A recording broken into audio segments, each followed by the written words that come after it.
All right, good evening, 8th graders. So today is November 9th, and you guys are going to be taking notes, the most important slope notes ever, with 4 exclamation points and an underline. So this is something that's going to need to stay in your binder because it is incredibly important.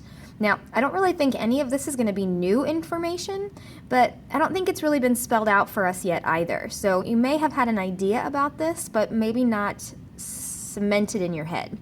So if we come to my very first thing written down here, it says all of our linear functions can be written as this equation. So we've been doing a lot of talking about this idea of linear functions. And linear functions are when you're given x and y values and you graph it, it creates a straight line. And I bet most of you kind of said that with me because I think you guys know that. When we graph those types of functions, they give us straight lines. When we write the equation, they always look like this. And this should look very familiar to you guys. So it always starts out with a y equals. Then we have an m, which we know as slope, which in our equations is going to be written as a number. This will be replaced as a number. Since this is our slope, let's go ahead and write that slope is a rate. That means it gets written with an x to show that this happens over and over again and isn't just that number once. Okay, and then we always, well, we don't always, but sometimes we add a number here. And this number that we're adding is known as our y-intercept. And we talked about that a little bit in class today. Talking about where the y-axis intercepts or crosses your line. We've also been talking about this as being, for B, it's your beginning point. So when we graph, we said we need to know 2 things. We need to know where to start, so our beginning point, and then we need to know how to move. We need to know the directions, and that's where slope comes in. So B is our beginning point. M, which is slope, is our how to move. So let's look at an example of that. If our slope was 4 over 3, the 4 would tell us to go up 4 and to the right 3.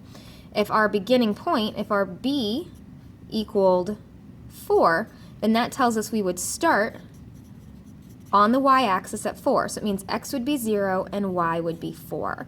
And that's how we would graph this problem. We would start with our B and then use our m to tell us how to move. So we start with our beginning point and then use our slope to give our directions on how to move. A couple other things that we need to remember about slope is that we always do rise and then run, which is another way of saying change in y over change in x. And we've done a lot of talking this year about how important this idea of the change in is. So it's not just y over x, it's the change in y over the change in x. So let's go ahead and add something to B here. I know I said it, but I didn't write it down. So y-intercept means where our line is intercepted. Let's put crosses in parentheses for those of you who can't remember what intercepted means. Crosses the y-axis.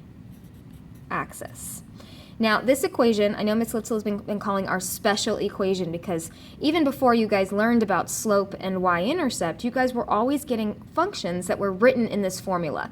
Number times x plus b, which is also going to be a number. Our x's and y's are going to stay variables.